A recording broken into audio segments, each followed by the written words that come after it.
Hey, Locking Down Families. Hope you're doing well.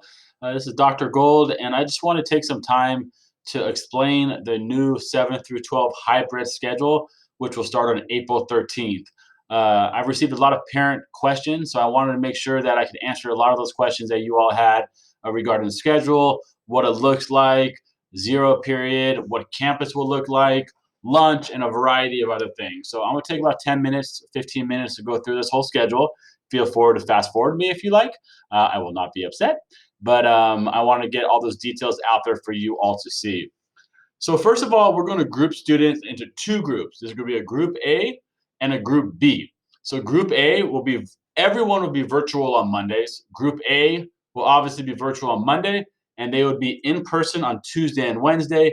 Group B will be virtual on Mondays and on campus on Thursday and Friday. And the last group is the virtual group.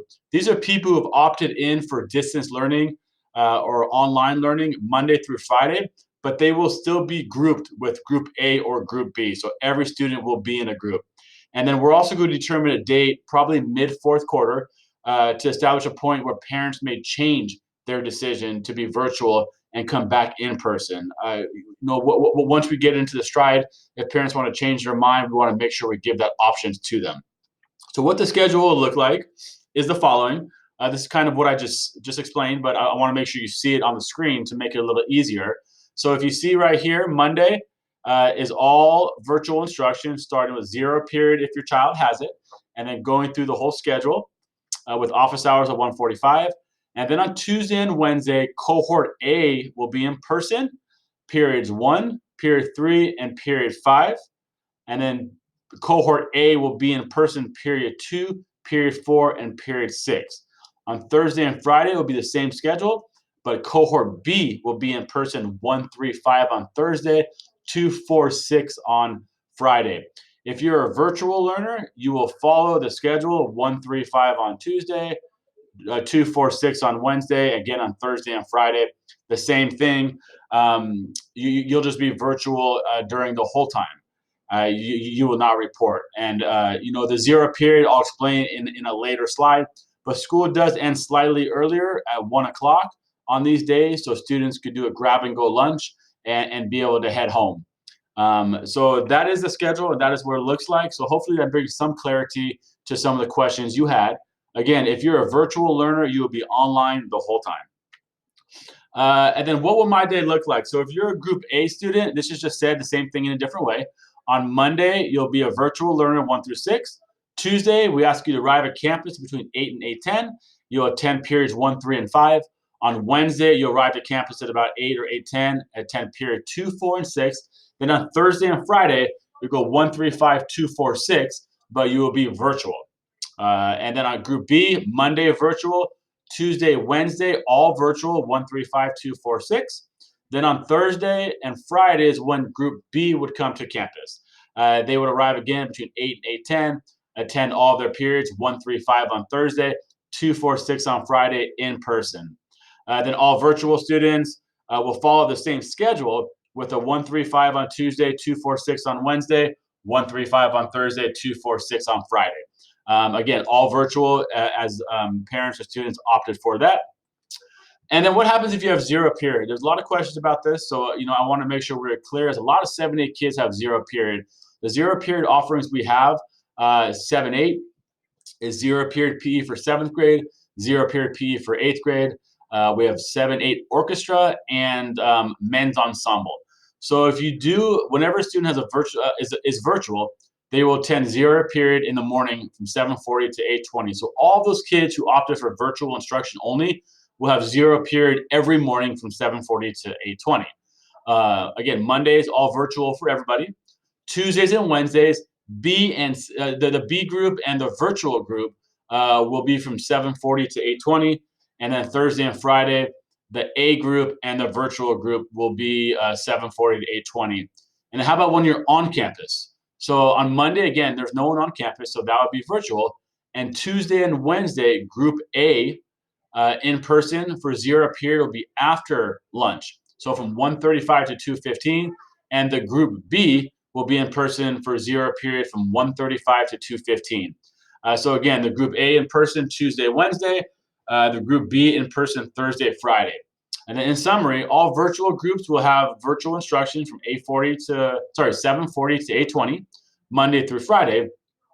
And then all A group students will have in-person instruction Tuesday and Wednesday from 1:35 to 2:15, and they will not attend the morning class. And then they will attend from 7:40 to 8:20 on Monday, Thursday, and Friday.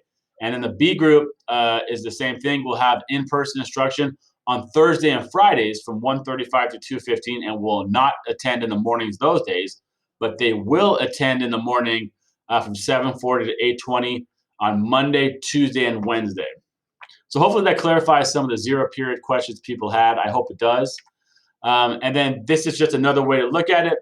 If you have zero period on Monday, everyone is going from 7:40 to 8:20. On Tuesday and Wednesday, the group B and the virtual students will be from 7:40 to 8:20. And then if you're an A group, you're in person from 1:35 to 2:15. And then on Thursday and Friday, if you're an A group or a virtual learner, 7:40 to 8:20. And if you're a B student, you'll be going from 1:35 to 2:15 in person. The only people that should be staying on campus to eat lunch at 1 o'clock after the grab and go are zero period in-person students. And then how about the following? So what happens with nutrition break? There will be a nutrition break Tuesday through Friday for all students from 11:22 to 11:33. But students who are on campus will not go to the larger campus. They'll be asked to stay in their classroom, have a snack, maybe socialize with a friend or two, socially distance and with a mask. But that'll be time for that. During lunch, so again, school ends at 1 o'clock, and then students will be able to grab and go style lunch as they leave. Students will not be allowed to stay on campus and eat unless you have zero period in-person instruction. Again, we moved the end time earlier to 1 o'clock to make sure that we were able to not serve students at 1:30 or 1:45 because we felt like that was pretty late for lunch. So we will end a little earlier at 1 o'clock for all students. And then hall lockers and PE lockers will not be used.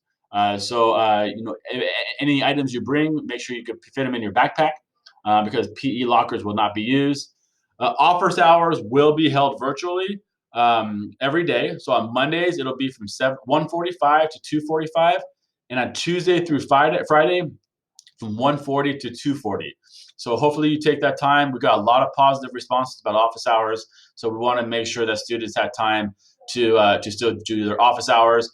And what will PE look like? Students will still be expected to do PE during their assigned period. So whether they're virtual doing it or in person, if you're in person, please make sure you wear something to school that you're okay with exercising a little bit in.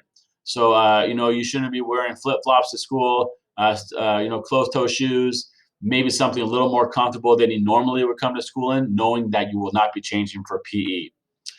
And then arrival and departure. We ask that all students, upon arrival, do the following. Really, before arrival, we ask you to self-screen for any symptoms at home, including a fever, a cough, any symptoms related to COVID. And if you have any of those symptoms, we ask you to stay home. Wear a mask upon exiting your vehicle. Set a routine for a drop-off and pickup location. And I'll help you with those in a second.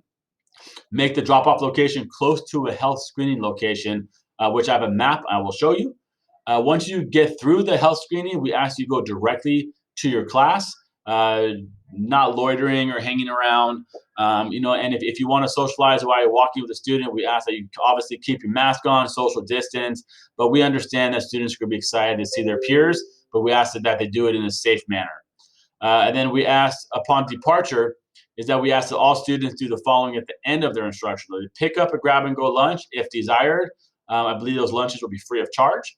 Have a prearranged pickup location, so it will stop the loitering. We ask parents maybe to if you're picking up your child, to arrive a little earlier. We know it could be a lot of traffic around here, but due to the reduction of only 50% of students coming to campus, we feel like the traffic will be alleviated. So it may give you an opportunity to come a little earlier. And then students go straight to their parents' car. And then when you get home, just proper hygiene, wash your hands, change your clothes, and be on your way and get any other work done you have to get done once you get home. And then, so we're going to have 7 locations for when students arrive. Location 1 between the B building, which is that main building you see off Oak Grove, the 3-story building, and the main office. Between the choir room and the main office, so that's kind of where the flagpole is. Between the choir room and the north gym, there's 4 or 5 yellow posts there. And then attached to the north gym, which is number 4, there's steps to the north gym, so that's going to be a check-in place as well. The outdoor basketball courts, which is way down by the Cage parking lot, down by the baseball field. So that'll be another location. The senior lot, which is up by Foothill. And there'll be a location for students to arrive between the auditorium and the softball field, and the 7-8 turnaround, which is the back of our campus, and has been redesigned. It looks really nice. So you could drop off your child at any of those 7 locations. And those 7 locations are outlined here. Location 1 between the 3-story building and the administration office, between the administration office and the choir office, between the choir office and the north gym, the steps of the north gym, out by the outdoor basketball courts, between the 7 Hudson building and the softball field and the auditorium, and the last one is the turnaround. So we ask that you go to one of those locations during drop-off. Also, if you want to have that as the same location for pickup, we're fine with that as well. But the less the students have to travel to get to a health screening location, the better it'll be. And then again, this is just a schedule, so I wanted to make sure that students had an opportunity to see the schedule, look at it, and take it all in. So we're excited. We're excited to see students back, and we cannot wait to move on to the next phase of reopening. We're excited for it, and we're looking forward to seeing everyone back on campus. Hope everyone's well. Have a good day.